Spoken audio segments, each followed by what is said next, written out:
Hola, muy buenas tardes. Les damos la bienvenida a esta primera sesión del 2025 del ciclo de poesía de mujeres que organiza Librería Bonilla. Para esta ocasión contaremos con la presencia de las poetas Mónica Nepote y Renata García. Antes de darle la palabra a las poetas, me gustaría leer sus reseñas biográficas.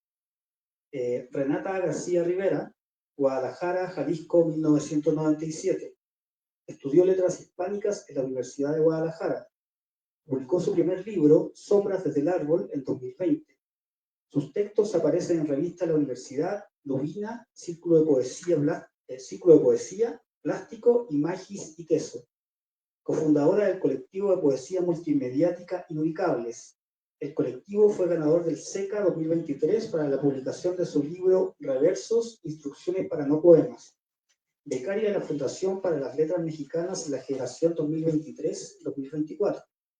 Y Mónica Nepote.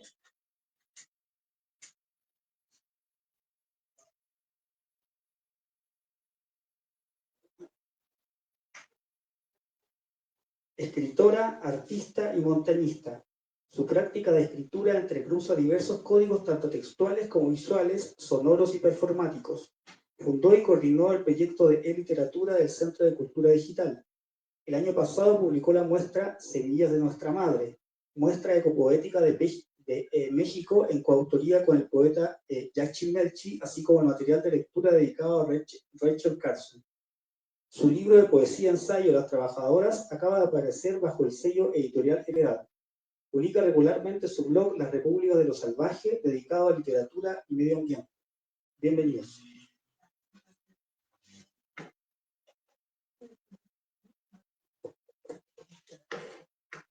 Hola, buenas tardes. Muchas gracias por la invitación. Es un gusto estar aquí con una maestra que admiro muchísimo, Mónica. Y muchas gracias a la Librería Bonilla por el espacio y a Manuel por la invitación. Si quieres que diga, bueno, vamos a hacer una dinámica, nos pusimos de acuerdo y vamos a alternarnos en la lectura. Hay algo bien bonito que no me había dado cuenta y es que coincide que somos de Guadalajara y que estudiamos en la misma facultad, bueno, ya no es facultad, Centro de Estudios, Centro de Ciencias, Centro Universitario de Ciencias Sociales, etcétera. Y bueno, hay como paralelismos ahí.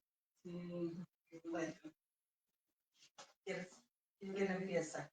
¿Quieres que conjure? Bueno, voy a empezar con un texto que justo ahora últimamente en los 2 o 3 libros que tengo recientes, estoy conjurando, como que me parece importante arrancar los libros como con una especie de conjuro que ahorita igual en la conversación saldrá un poco la historia, ¿no?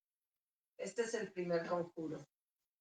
Dime cómo, del fondo del más allá, de una experiencia de contagio, buscando sin encontrar, buscando algo, rompiéndome las manos, las neuronas, buscando en esa forma o en el camino de regreso.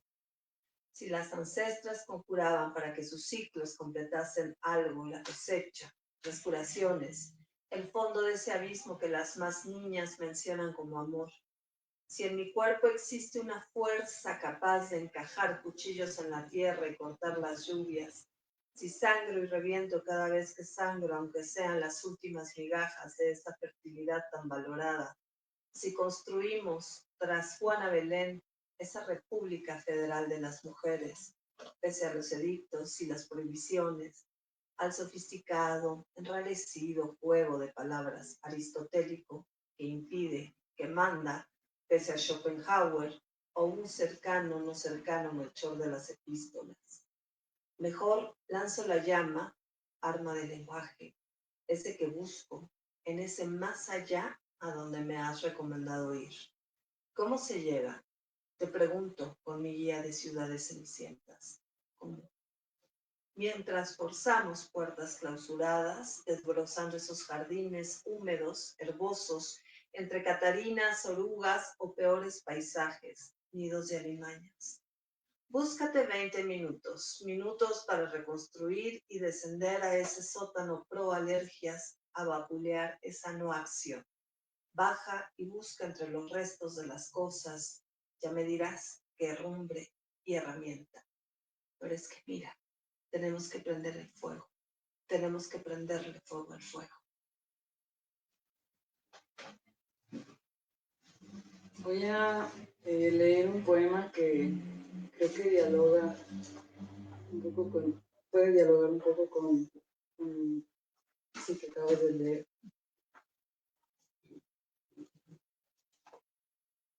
Somos las espigadoras, acostadas en el campo, entre las yemas de los dedos, frotamos la trenza para descifrarla. Queremos entender la savia por el tacto y abrazamos el cuerpo con la lengua. Usamos enagua para evitar mordeduras de serpiente. Nos embarramos de menstruación las piernas para pintar el trigo. Somos nómadas. Un rugido nos persigue y tomamos la cosecha. Caminamos hacia la luz del sol en el horizonte. Caminamos hacia el fuego y el pasado cruje. Pero el viento trae la noche. No hay estrella que valga. Y la noche trae un rostro para cada una de nosotras, la apariencia de un animal que no queremos ser. Y dejamos de avanzar porque dos bestias no caminan juntas.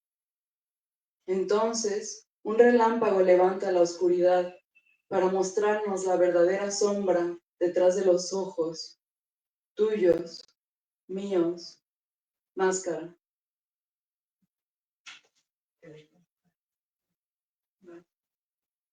A ver, pues me voy al segundo conjuro. Escribe y tacha. Esa es toda su escritura. Desde un fondo mal iluminado, la piedrita del lenguaje toma su lugar en el centro del cuerpo y se traduce. No querer ser es no decir, no hablar, no indagar. Sin aceite se pierde el oído, se entumece la mano, se pierde la fuerza. ¿Qué tensión o herida puede referir mejor? Un oído que no recibe el murmullo, una voz que no logra decirse, traducir, donde antes sonido nítido, ahora secuencia bofa.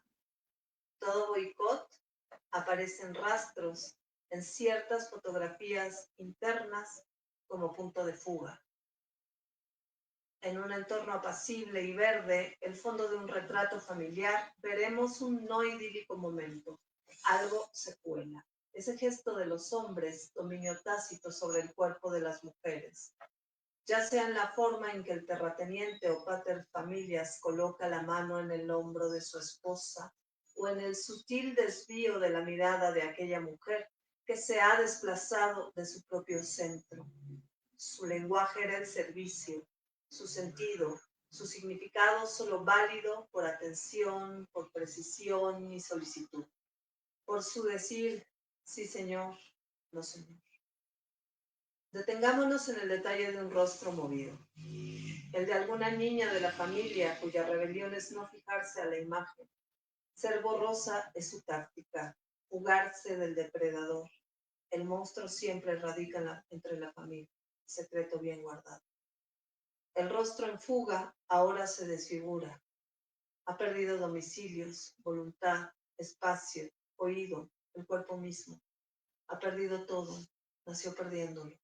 La enseñanza, transmitida en los vocablos maternos, no fue un lenguaje de hierbas, más remedios, más colores, más pieles suaves, sino ese arte de desaparecer en plena mirada, ese arte de pasar desapercibida, se conoce como arte del camuflaje, ser mujer, lámpara, objeto, plancha, lavandera, ser servicio, ensambladora, ser objeto sordo, gris precario, mutable, triste, desconcertante. Ser esa boca cuyas comisuras aprietan, porque los agujeros habremos de taparlos hasta la invisibilidad, incluso cuando el violentador los encuentra.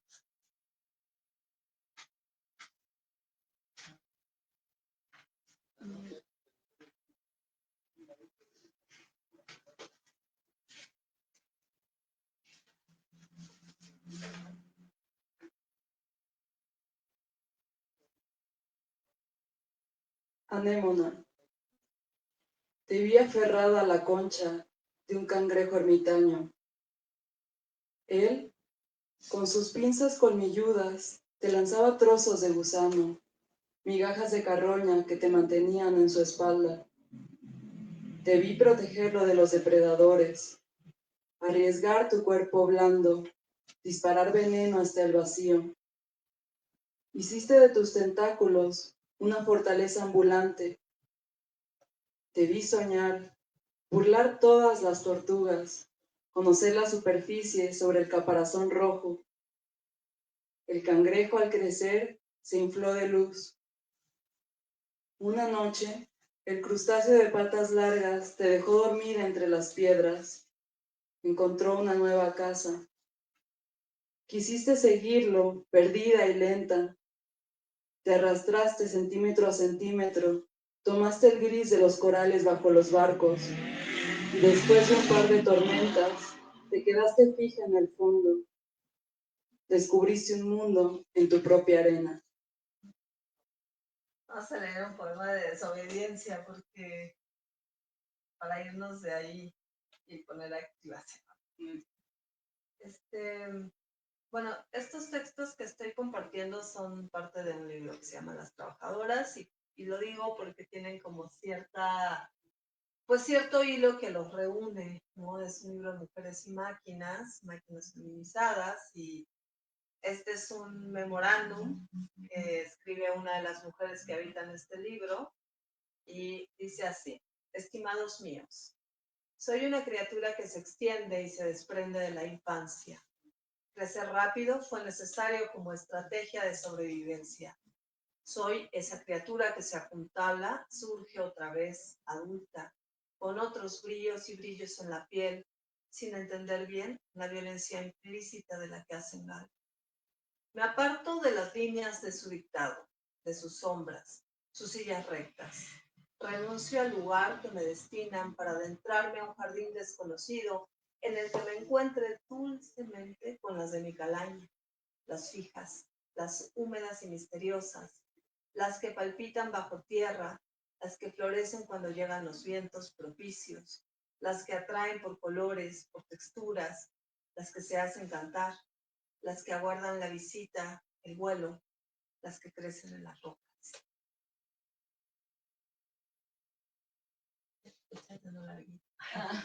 Una larguita, muy bien.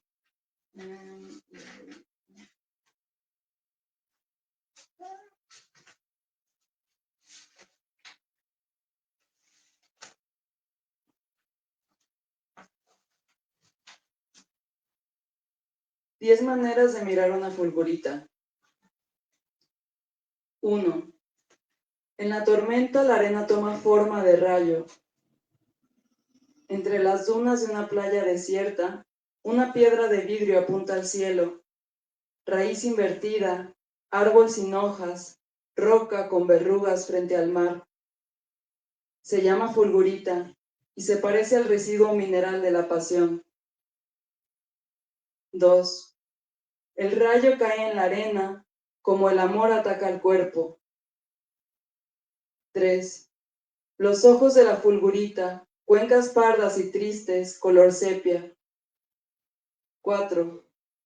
La fulgurita me mira y descubre el diamante de un anillo, una promesa como rayo. 5. El diamante y la fulgurita son cuerpos dañados, sirven solo para recordar el fulgor. 6. En sus sueños marrones, la fulgurita ve una panza de meteorito humedecida por la lluvia, una tempestad oculta bajo los huesos. Yo, en su interior como diamante, producto de la presión y alta temperatura. 7. Era yo el recuerdo del rayo, una piedra en la vitrina, una niña de vidrio, un diamante en la vida de mujer. 8. Las fulguritas tienen ancestros parpadeantes que aparecen en la noche. Yo pregunto a los míos por las piedras que crecen en mi pecho. Les pregunto cuánto tiempo tardará mi violencia en desmoronarse. 9. Una mina de arena sigue mis pasos. 10. Pregunto a mi cuerpo cómo escapar del amor. Él no responde, pero me regala un paisaje mineral, un azul detrás del grito, un vidrio deformado y formado por el contacto de la vida con la vida. Me regala la intemperie y un brillo que quema a lo lejos. Me regala pupilas, negras pupilas de obsidiana, como flechas iridiscentes mirando hacia adentro.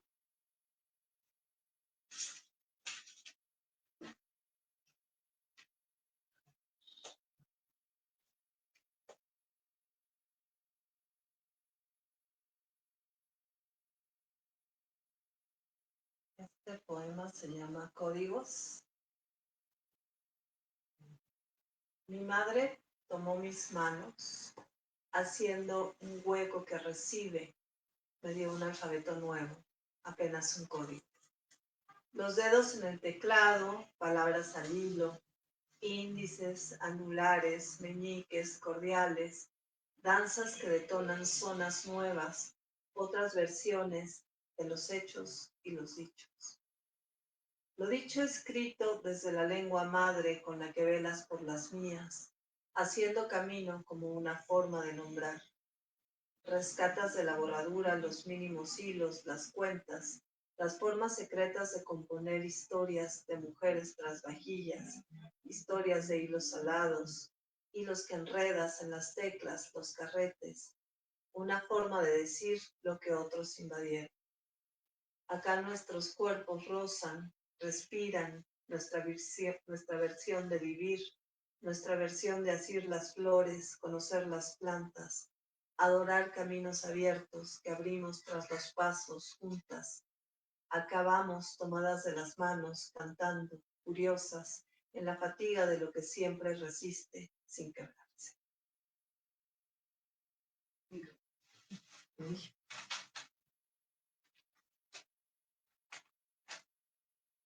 Ahorita platicamos.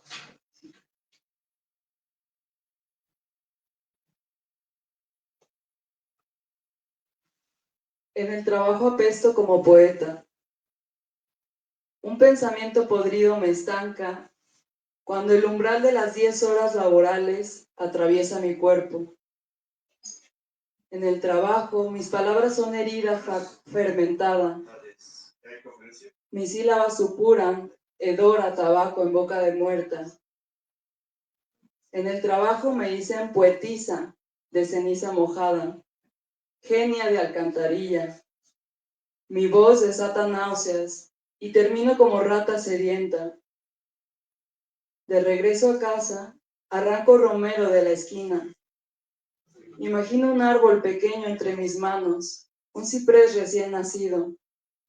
Busco en las ventanas de la avenida algún nardo huele de noche que termine el lenguaje. Mi habitación está llena de flores, pero la calle viene conmigo en mis zapatos, infecta velas, devora incienso, enloda mi almohada, perfora mis sueños con un tufo de mierda aplastada. Ahora yo voy a buscar algo que siento que se relaciona con esto.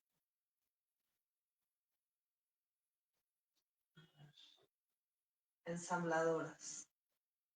Somos técnicas, somos lobos, somos nosotras tratando de escribirnos fijas en el espacio, somos corales, somos raíces, somos mineras, metálicas, somos parte de la tierra. Nos extraen, volvemos a ella, volvemos a ella. ¿Quién nos programa? ¿Quién nos escucha? Nos dejan hacer con tan poco, nos dan tan poco. Pocas no somos, somos muchas con poco. Tornillos, tuerca instrumental, somos la veloz montadora de carga, somos las ensambladoras, tecleadoras, secretarias, apuntadoras, escuchas. Somos las subalternas, las condenadas a articular desarticuladas, armar cansadas, agotadas, metal, cable, circuito, seguimiento, ensamblaje, soldadura, cauterizar, piel, ojos sin vista, pies hinchados, manos ardiendo. Tecleamos en la voluntad de escribir estas máquinas. Hacemos filamentos para la reproducción del sistema, pero escuchen, sepan, nosotras, entre todas, somos la sal de la tierra.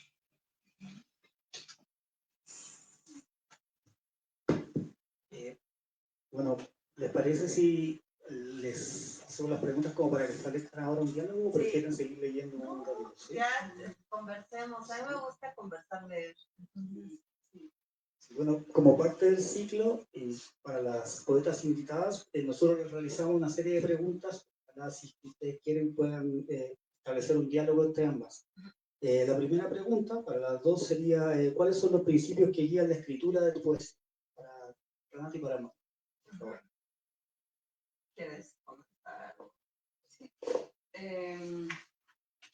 A ver, hice unas notas.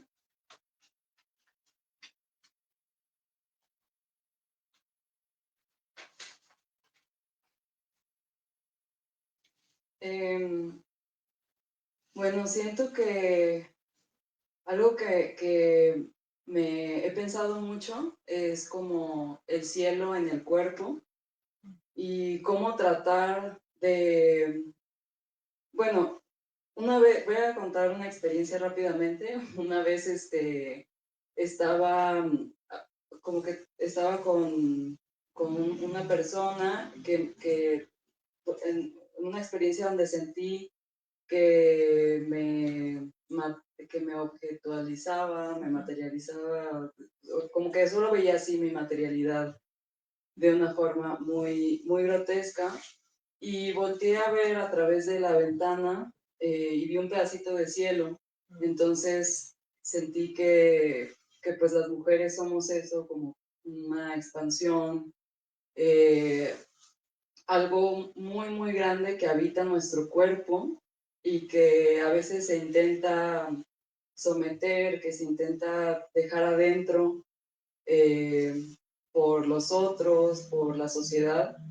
Y creo que lo que quisiera alcanzar con la poesía o con la creación es ese proceso creativo que me hace sentir expandida, que me hace sentir libre, y en el que sí puedo sentir como también una respuesta a esa herida que viene desde la genealogía, desde las mujeres también de mi familia, y como al mismo tiempo que de alguna manera a través del lenguaje, al momento de abstraerla, la evado de cierta manera, como ese dolor, también lo puedo ver y enfrentar más cara a cara.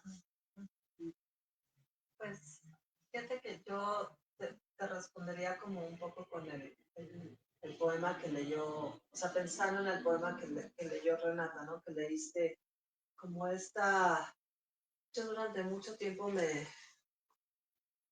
sentía así, ¿no? Sobre todo particularmente en la década de los 90, ¿no? Cuando para nosotras escribir era muy complejo, ¿no?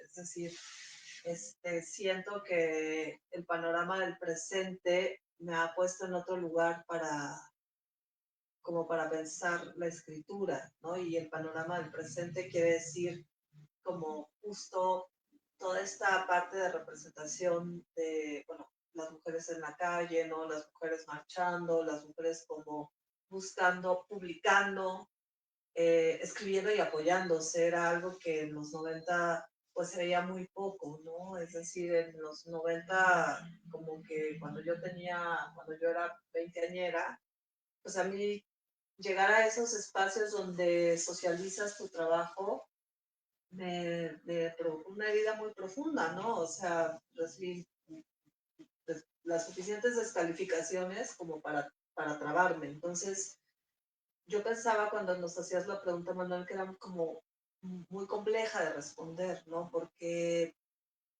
parecería que hay un lugar seguro desde el donde responder, ¿no? Un lugar como muy fijo, como muy visto, muy vislumbrado y muy conocido. Y yo te respondería que va cambiando, ¿no? O sea, durante muchos años yo me quedé muy muda, haciendo otras cosas y dudando de si quería seguir escribiendo o no, porque era demasiada la exposición hacia afuera, ¿no? Entonces ahora estar como en espacios así, como compartir ver a las poetas, por ejemplo, de la generación de Renata o una generación un poquito más grande, ¿no? Como salir con esta fuerza en el cuerpo para encarnar la escritura, a mí me resulta muy inspiradora, ¿no? Eso ha sido también, o sea, hay una energía, y es lo que quiero decir, ¿no? Entonces, ¿de dónde viene? A ver, déjame ver exactamente la pregunta, ¿no? Es como, ¿de dónde? ¿Cuáles son los principios que guían la escritura? Pues esta multitud de mujeres, diría, ¿no? O sea, esta multitud de desobediencia, esta multitud que desoye las formas en que el lenguaje tiene que ser usado, y no me refiero solamente no me refiero específicamente a la literatura, sino al lenguaje se abarata, o sea, el lenguaje está, todo el mundo lo tiene, pues, o sea, es lo más común, pero el lenguaje se abarata si tú escuchas los medios, lo manosean los políticos, o sea, pienso en algo que dice este filósofo Bifo, ¿no? Que dice que el lenguaje ha sido secuestrado por, por la economía, y cómo la única forma de volver a radicalizar el lenguaje es a través de la poesía, ¿no? Pero también esta poesía colectiva que escribimos entre todas, que es desobediente, que desoye, pero que además busca, que tiene nuevas preguntas, que quizá no tenga respuestas, pero que habla de nuestras historias, a mí eso es lo que me nutre, ¿no? Me llena, me lleva a que me den ganas, o sea, ahora sí que recuperé la vida como escritora, como, pues sí, escribo con ellas, ¿no? Y para ellas, o sea, pues sí, así es. Y para los árboles y las nubes, y esa es la segunda parte, ¿no? Sí. Muchas gracias, Renata. Muchas gracias, Mónica. Voy a hacer una segunda pregunta, que sería para ambas, ¿qué influencias literarias, artísticas, filosóficas han sido esenciales para el desarrollo de su poesía? Para mí, mi Tesler, que está aquí presente. Sí, yo también diría que principalmente, pues las maestras, los maestros que he tenido, las colegas, los colegas con los que he tallereado, como que he compartido experiencias. También desde chiquita el contacto con las artes plásticas también, porque mis papás son artistas, entonces como que buscarla siempre siempre me obsesiona mucho la imagen, entonces, pero bueno, no a través de ese medio, pero lo busco a través del lenguaje. Sí, creo que para mí también algo como muy importante ha sido, bueno, fue el cine, como muy en mis principios, ¿no? Pues como cuando empecé a escribir estaba muy relacionada al cine y me gustaba mucho, y era como un espacio de, pues sí, un alimento, digamos, algo que me nutría. La música también, para mí es muy importante la música, ¿no? Y de todo tipo, o sea, como música muy popular, pero también como música clásica, el sonido como menos, o sea, la escucha me parece muy importante. Hay una artista que me gusta mucho, que es Paulina Oliveros, que tiene como una serie de ejercicios que son las deep listenings, ¿no? Los ejercicios de escucha profunda, y digamos, eso me lleva como a, que creo que lo que te quiero decir es algo muy importante, es pensar en el cuerpo, pero no pensar en el cuerpo con el logos, ¿no? O sea, no pensar desde conceptualizar el cuerpo, sino pensar desde el cuerpo y estar en el cuerpo, como un texto puede encarnar en el cuerpo, ¿no? Y eso fue como un pasaje también que me hizo recuperar el habla o esa habla que había perdido es como escritora, como que esa investigación. Y bueno, mis amigas, mis colegas y mis cómplices, ¿no?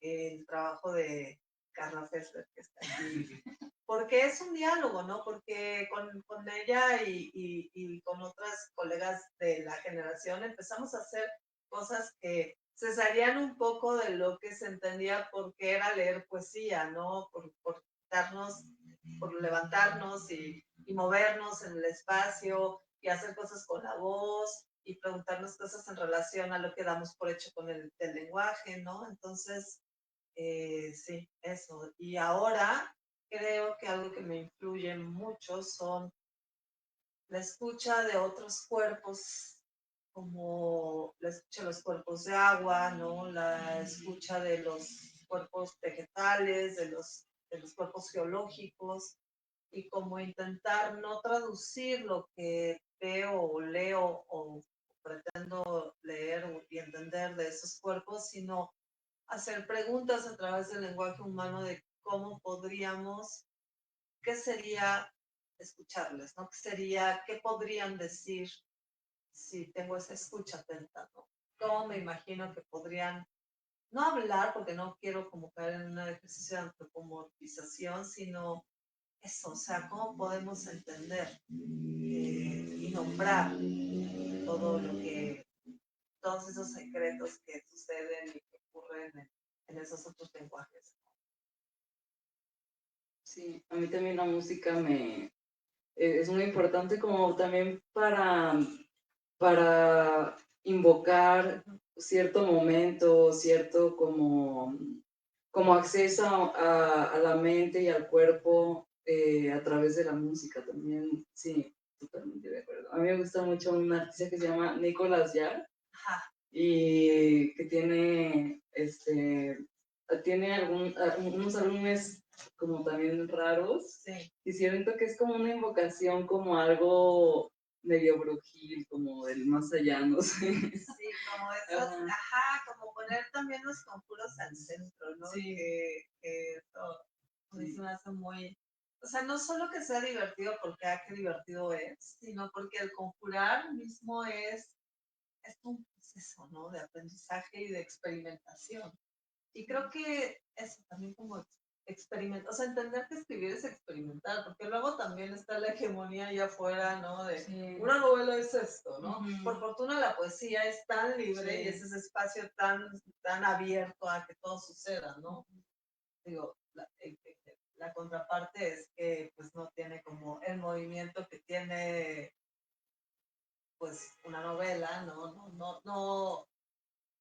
pues no vas a multitudes, pero a lo mejor no, o sea, justo eso es como el espacio, ¿no? El espacio de la libertad para preguntarte a solas o no tan solas o con unas cuantas cómplices, pues eso, ¿qué le cabe a un texto? ¿Qué hace que un texto sea un texto y en qué momento está a punto de dejar de serlo? Sí, sí, cómo danza también en el espacio la escritura y justo en la página también es muy fascinante. Y ahora que dices esto como de, no sabía que tus padres son artistas y bueno, yo que nos ha tocado leer varias veces juntas, ¿no? Y me ha tocado ver cómo está dispuesto tu texto en el espacio. Entonces ahora entiendo, ¿no? Porque sí hay un movimiento y un desplazamiento ahí y una imagen, por supuesto. Ay, sí. Ay, muchas gracias, sí. Como que no, siento que no puedo despegarme de repente de esa parte y admiro mucho la fotografía, por ejemplo, me gusta mucho Graciela Iturbide, como, eh, por ejemplo, Goya, como que creo que ahí hay como un acercamiento también a la animalidad desde algo muy ancestral. Es que sí es como bien loco pensar que el lenguaje nos articula tanto que entonces es casi como todo un proceso ser animal a través de la escritura, ¿no? Como a salvajarte. Porque hay muchas normas, ¿no? Siempre. que no sé, ni que la rima, que quién sabe qué, que esta palabra es fea. A mí en mis poemas últimamente han estado apareciendo mucho estas como burlas a, bueno, esta palabra ya me la expulsaron del Olimpo de los poetas, ¿no? Y eso como que a salvajar el lenguaje es interesante. Sí, como que el proceso creativo tiene que ser salvaje, sí o sí, ¿verdad? No, o sea, si no, no es, no sé, como que pierde la magia. Pues tendría que estar porque pensar que sí. Sí. Bueno, y quería hacerles una última pregunta. Venga, personas, venga. Y, un segundito, para ambas también. Yo sé que es una pregunta bastante amplia. ¿Qué caminos crees que seguirá la poesía futura? Conteste Renata, porque ella es el futuro. Yo ya soy más mayor. Justo yo tampoco sé, no sé lo que, bueno, lo que había anotado pensando en la pregunta es que, bueno, siento que es un poco impredecible y justo pensando, como reflexionando a través de tu libro, de los ciclos de la vida, de la última parte que está increíble, la de las plantas, de las flores, pues pensaba que realmente como que la forma y el fondo y la tradición son como el ciclo de la vida, como que invención, reinvención, destrucción, invención otra vez, como semilla, germen, planta, flor, invierno. Y lo que se mantiene pensaría que es como la búsqueda del lenguaje y el encuentro con los discursos. Y pues habría que ver cómo la sociedad va dialogando con esos discursos.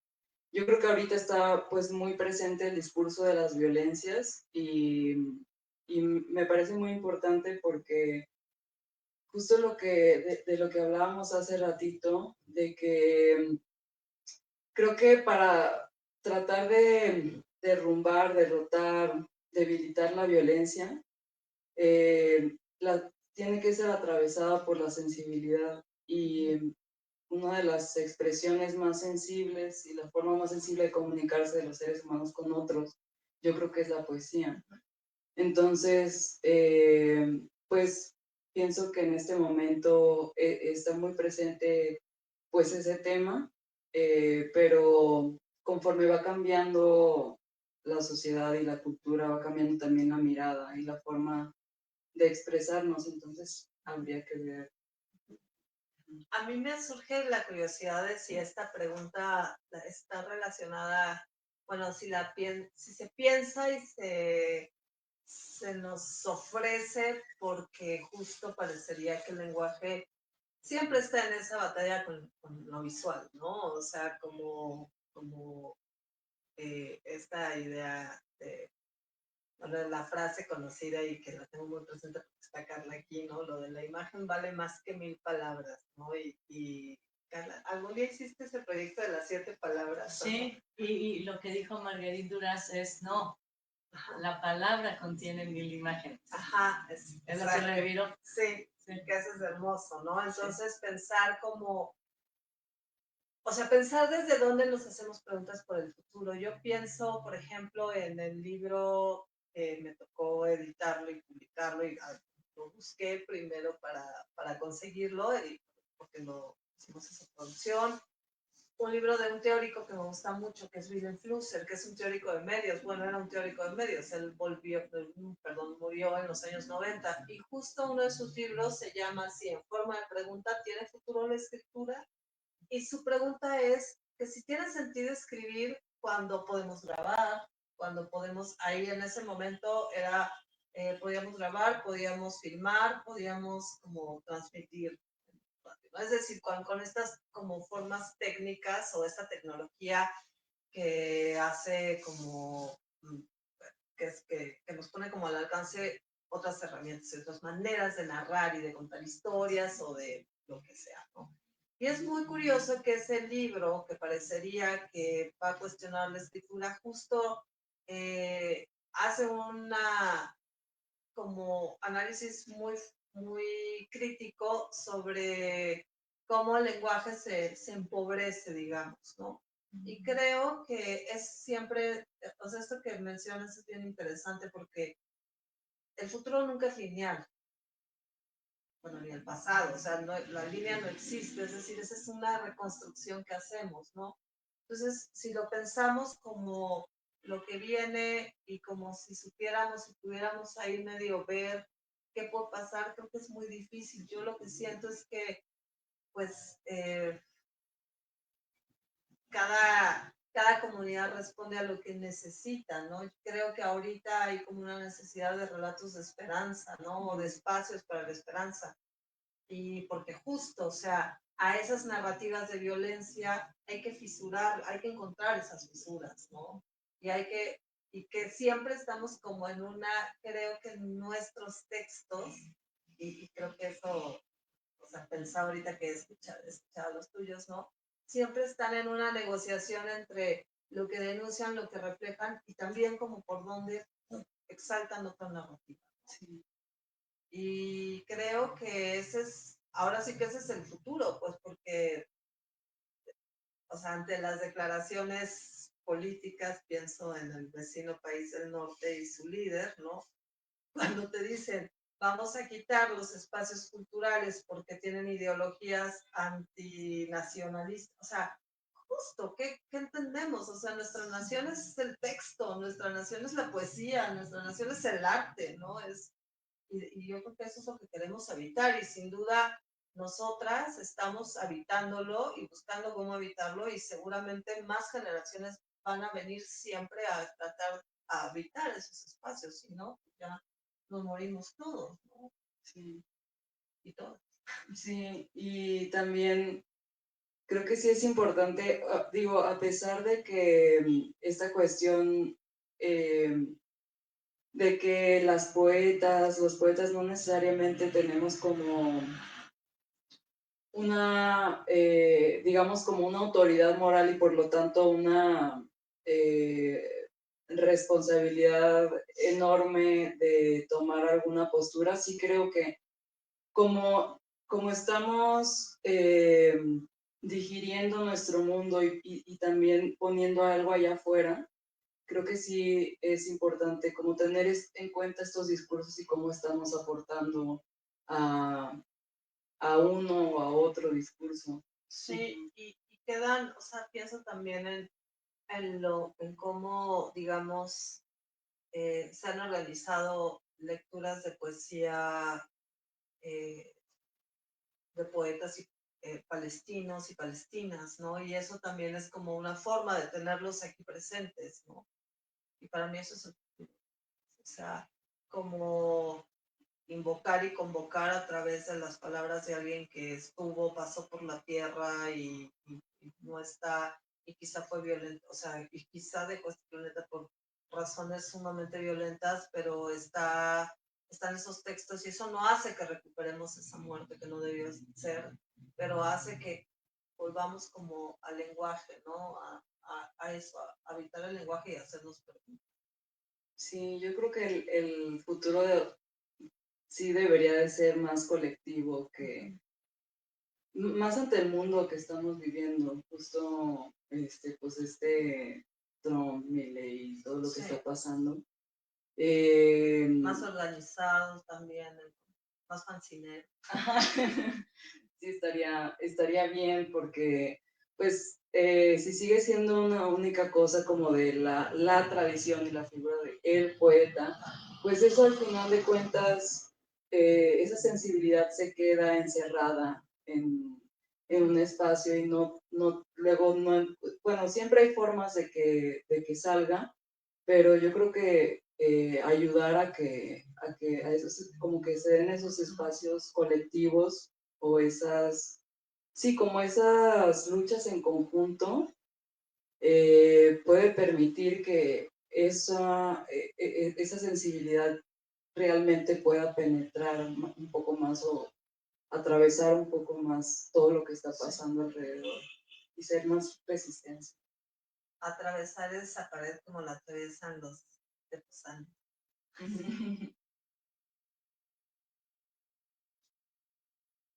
Bueno, le agradezco Renata y Mónica y invitarlas ahora a seguir leyendo poesía. A nuestra segunda parte. Bueno, ¿cómo quieres que hagamos, Renata? la especulativa. Bueno, Sí, es largo, entonces estaba pensando ya que lo mencionabas y lo leía, y yo creo que échate unos varios porque abarca mucho tiempo, ¿no? A ver cómo me va. La última vez que lo leí se me quebró la voz. Este texto se llama Surgimos en la noche y era bello nuestro acontecer. Tibias y húmedas nos descubrimos en el centro de la tierra bajo una potente oscuridad en medio del fango. Aquel humus era un espacio posible para nacer de nuevo, ricas en todo aquello de lo que antes habíamos sido desprovistas. Con un leve temblor rompimos las barreras óseas, quebrando la pequeña superficie que nos impedía descolocarnos y organizarnos rizomáticamente. Así, con persistencia y fuerza, nuestros cuerpos logramos al fin emerger, si es que es posible decirlo así.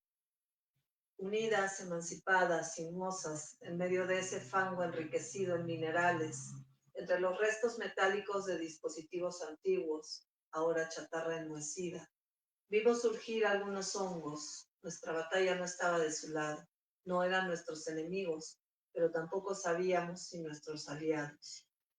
No teníamos claridad, sino un impulso vital.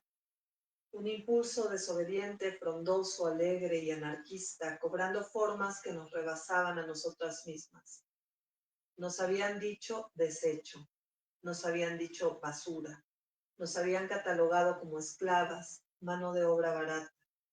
Nuestras bocas, pequeñas y obtusas, habían sido suturadas. Nuestra energía para recibir alimento, para procesarlo incluso, se había reducido al mínimo. Pequeñas y funcionales, esas eran nuestras cualidades hasta el día del levantamiento, o quizá más bien aquello que podríamos llamar el día de la desconexión. Algunos nos habían visto sucumbir cariñosamente, dedicándonos miradas cálidas, en medio de una nostalgia inexplicable y sometida. Sucumbir y minimizar nuestro cuerpo, por decirlo. Metales y cables, hongos y parásitos, microbacterias, pedazos de piel y tejido, circuitos y bioluminiscencias. Esa hibridez que nos había conformado fue lentamente apagándose hasta hundirnos en aquel légamo, que fue absorbido en esa viscosa oscuridad. Ahora rompíamos esa otra corteza, una superficie en la cual se mezclaban aceros oxidados, maderables, piedra volcánica, restos de plásticos pensantes. Un ser blancuzco de poliuretano parpadeó asustado cuando nos vio surgir verdosas. Unas cuantas de nosotros, transparentemente rosas, otras más, algunas con tintura violácea metálica, tonalidades diversas como todas lo éramos en muchas maneras. Respirábamos. Lo habíamos logrado. Como un gran triunfo fuimos ampliando aquellos órganos viscosos en aquello que llamamos el segundo día. Y mientras sentíamos el palpitar del aire, o era nuestro propio centro que activaba aquellas sustancias que percibimos como no nocivas, estábamos listas, estábamos ahí, echando a andar una vieja memoria. Aunque algunas recordaron para después negarse de alguna manera, aquello era un reset, un volver a empezar. Pero en efecto, algunos bits de memoria tomaban nuestros circuitos bioluminiscentes, disparando a nuestro frágil cuerpo imágenes de antes.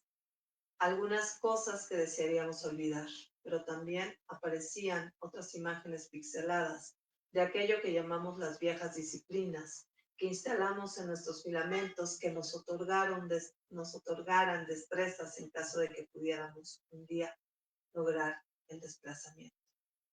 Mientras tanto mirábamos hacia la luz, o lo que intuíamos era la luz, murmurando restos de palabras que nacían en fragmentos. Un pequeño coro telepático en una sincronía que nos sorprendía a nosotras mismas. Palabras que enlazaban frases que reconocíamos o nos reconocían. Un lenguaje que nos hacía conformar algo habitable, una vibración. Las oradoras, las abuelas, las rastreadoras. Son ellas, pensábamos, en esos pequeños retazos melódicos. Eran ellas en su fantasmagoría y no, en su palpitación y no, en aquel microestruendo del suelo compostado que se nutría de nosotras y para nosotras, en aquella refulgente cicatriz atravesando el humus, permitiendo esa organización en la que participamos, en la que resurgimos, no como aquellos cuerpos sometidos y enterregados. Volvimos a brotar con audacia e inventiva, recomponiendo desechos, pulverizando toxinas, reconfigurándonos un nuevo cuerpo, con lo que fuimos y con lo que nos hirió. Aquello que nos había aplastado ahora era alimento. Nuestra fuerza era un tejido reciclado de espera y estrategia. El sueño de la movilidad es lejano, un punto iridiscente surgido entre gases tóxicos. No sabemos si volverán los días de horizontes y aguas, de rocas, de pastizales, de coros de ranas en los manglares o del crujir en hielos árticos. Pero somos esta vida que nos duele y nos da esperanza y nos piensa juntas y nos sostiene fijas, deseando, colectivas, sintetizar y poblar. Todo aquello que tejió nuestra resistencia antigua formaba el código para aflorar ahora, sostenía nuestros palpitares verdosos, tenues, aunque sonando con insistencia, con la alegría de ya no apagarlos nunca más. Este texto es un tejido de pensares con Sadie Plant, Lynn Margulis, Rachel Carson, Donna Haraway, Lucy Párica, Dani Escamilla, y de respiración con las trabajadoras, las madres, las hijas, las rastreadoras.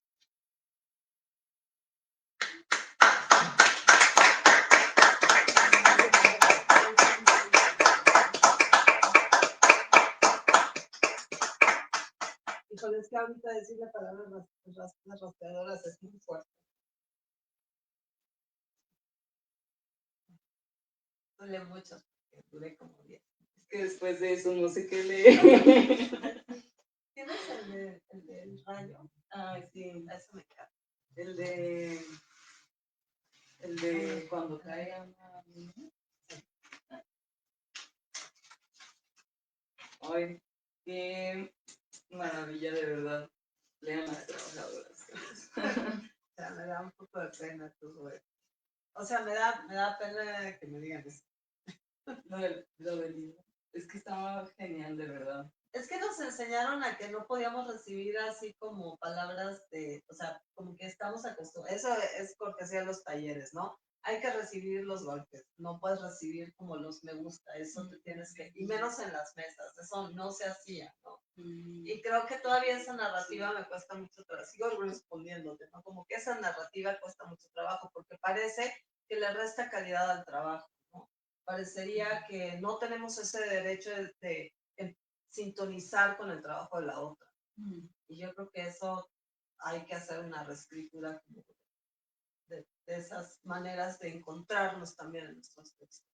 Sí, de esas redes justo que hablas en tu libro. Gracias, Mónica. No, pues gracias a ti. Bueno,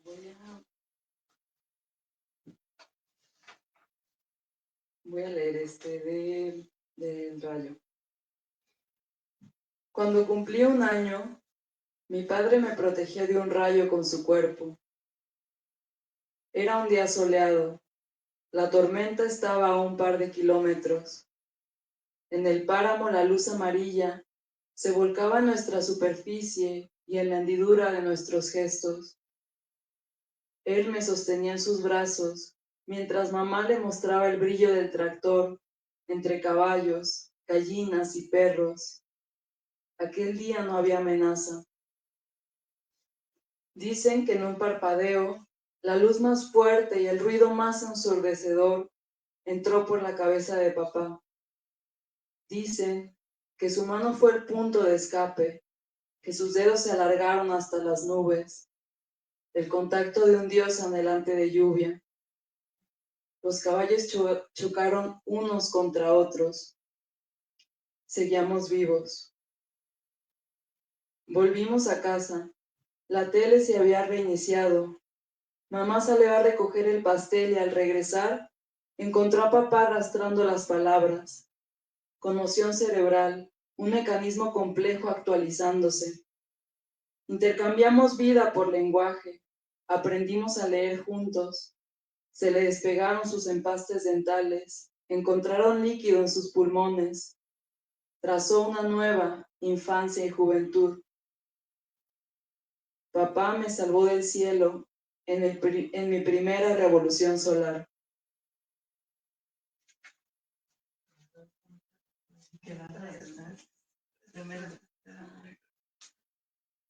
No hable más porque creo que yo sé mucho tiempo. Genial. A ver, voy a leer.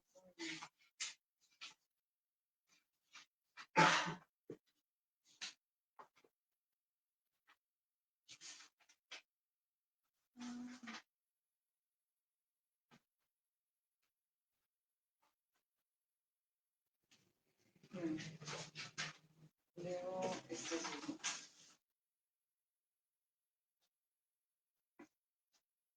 Un rayo en su reflejo grita furia. Usé el espejo de la noche para mirarme frente al vidrio. Prendí las luces. El árbol de la ventana fue mi cómplice. Arropé mi pecho con el vestido azul marino. La música fue el cielo. Y convertí mi ira en una danza para agrietar el suelo, para matar serpientes. Mis caderas se movieron afiladas. Mis ojos me dieron la tormenta. Y convertí mi cuerpo en un rayo. Mi figura zigzagueante y firme como un golpe.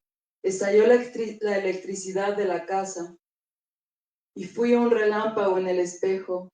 Y me mostré la lengua mientras sonreía. Y aventé un huracán con mis manos. Y cabalgué la tierra hacia adentro. Y mi cabello se llenó de chispas. Y me lancé al borde en el estruendo. Y mis vértices fueron una daga en el aire. Y convertí la furia en un conjuro a mi reflejo.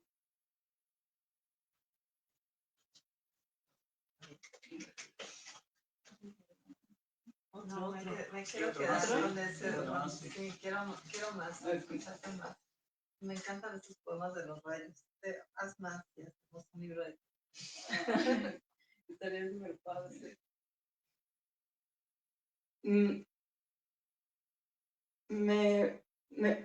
¿Otro de rayo? Ajá. Sí, O ese que tenías ahí, a ver. todos. Ese y el del rayo. Me pides que no ordeñe la vaca, porque la leche trae tu sabor y el secreto oscuro de tu consistencia. Me exiges no tocar la ubre, dejar el hervor adentro, que el tejido se llene a reventar. Tú sabes, cuando el líquido se estanca, las células decrecen, los pezones dejan de responder, el animal puede morir. Me pides detenerme, crees que eres la blancura y el nutriente, pero es mi sangre la que se transforma, son mis glándulas, días de inquietud y el desgarre de la inseminación, cuando la vida me despierta a medianoche. Yo soy la vaca, tú, un aroma quizá, una molécula de azúcar, una anécdota en el campo, pero la leche es la palabra que ordeño para beberla y dar vida. Sangre vuelta a alimento en esta granja llamada amor. Y el del rayo último. Ah, es más.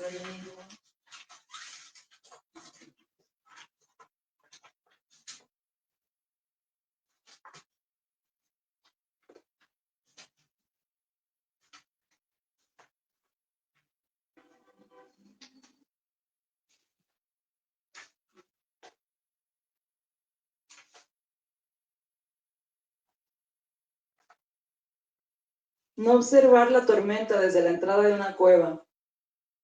Textura de garganta rocosa, donde la noche, frente al mar, contiene el miedo, entre dientes minerales, ruidos fósiles. No confiar en la tibieza de su pecho sin sangre, ni en el latido tenue de los murciélagos. No perderse en la humedad de una isla en el tiempo que se esconde. Es tentador el abrigo en campo abierto, tentadora la hondura sin lágrima, promesa larga de túnel. No hay abrazo en la piedra, no existe Dios en el eco, no hay verdad en la sombra, no confundas calma y potencia. No extravíes el cuerpo en su refugio. La cueva es un imán, el calor prepara el aire, el aliento electrifica la atmósfera. El amor es el conducto de la descarga.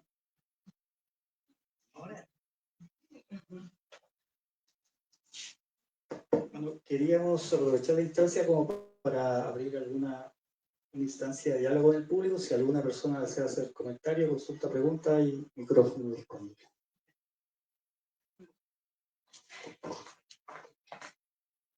Quería preguntarle a Renata si lo que traes, que son inéditos, estás preparando un libro y que las dos nos dijeran, por favor, dónde podríamos encontrar pues, algún libro publicado y si está accesible aquí en Bonilla o en dónde podemos encontrarlo. Sí, muchas gracias por tu pregunta, Carlos. Y sí, estoy preparando un libro justo sobre los rayos. Sí. Y como que me sigue diciendo, o sea, como que siguen saliendo poemas, entonces le estoy dando así su tiempo, pero sí siento que ya voy como en el final de la escritura de ese libro. Y bueno, yo publiqué uno en 2020 que ya no hay ejemplares físicos, pero puedo pasar el PDF con muchísimo gusto. Oye, Renata, y ese libro de los rayos, ¿pensarías que puede ir ilustrado? Ay, sí me gustaría. Sí. Pienso en estas ediciones que hacen en Colombia, que creo que es un cajón desastre, que de repente tienen como eso, ilustraciones así muy, como que puntúan ciertas, es que es muy lindo, ¿no? Bueno, el rayo da para mucho, creo que es lo único que he dibujado yo en la vida.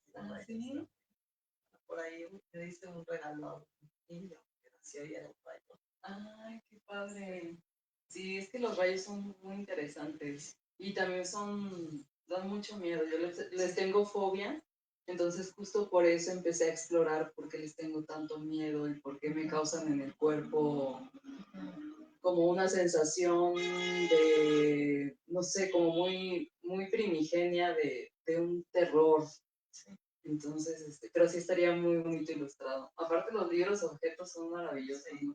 Sí, sería bonito. Pues, pues está este libro de las trabajadoras que no sé si está aquí en Bonilla, pero vamos a ver si convencemos de que esté. ¿No? ¿Y dónde se puede encontrar?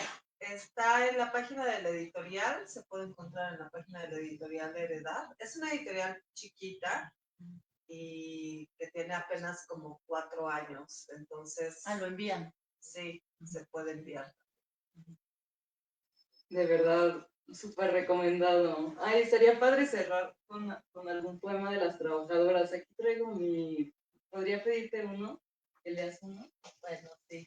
Ay, sí, no venía preparada, pero... Sí. Así el otro día subiste una... Ajá.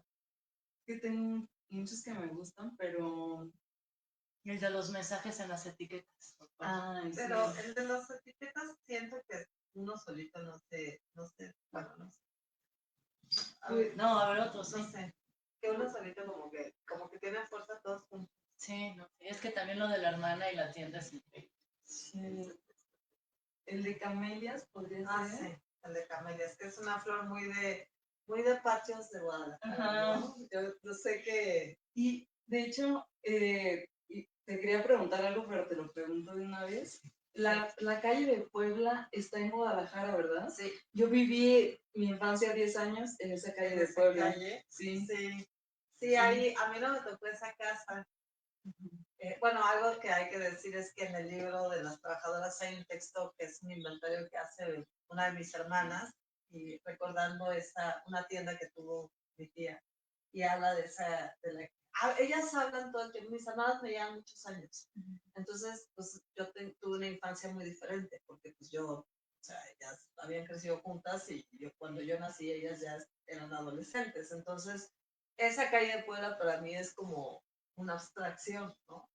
Y estas camelias estaban en la casa de Puebla también, porque también como en esa calle estaba la casa de la tía. No sé bien cómo es la historia, pero un tiempo vivieron en una casa mi familia y pero también mi abuela y mi tía, no en la misma casa, pero en la misma calle, no sé cómo, pero sí, estas camelias son como muy de Guadalajara. Nuestras vidas están enlazadas por las flores, parecen decirme mis hermanas. ¿Sabes dónde están los botones que encienden el amor sin apagarse? Son tal vez este despliegue de raíces sinuosas, lecciones de sobrevivencia, voces corales, cuerpos que crecen hacia el sol. Juntas son las plantas, juntas nos enseñan a tejernos con ellas. Así te lo recibiste con las manos enterradas, con la pala, con rastrillo, abusando el ojo, mirando este lenguaje cercano y lejano de la máquina y el hilo. Las labores del jardín nos sostienen tanto, las viejas, las más jóvenes, las expertas, las parturientas, las que se asoman a las ventanas del canto y el arrullo. Los días pasan sin noticia hasta que un botón y su promesa se volvían noticia y cháchara. ¿Cómo es que el amor tiene formas tan sorpresivas? Brota suave con el tiempo y la humedad. La semilla se abre paso y sorprende en un tallo colorido, la hoja abierta, la gota de la lluvia sin evaporar. Algo de tu voz tienen tus plantas. Y bueno, ahí están las voces de esas fantasmas ancestras, ¿no? Y yo veo esas camelias que siguen existiendo sin que estén esas mujeres que las sembraron. Y ahí están esos fantasmas. Sí, se lo mandé a mi mamá, que me recuerda mucho a ti. Gracias. No, pues, gracias. Bueno, en nombre de Librería Bolía queremos agradecer a Renata García y a Mónica Nepote por esta lectura de poesía, también al público acá presente. Vamos a seguir haciendo el ciclo próximamente, el día 12 de abril. Tenemos otra sesión del ciclo, va a leer Alma Carla Sandoval y Nayeli Reyes. Están todos invitados. Muy buenas tardes. Muchas gracias. Gracias, muchas gracias.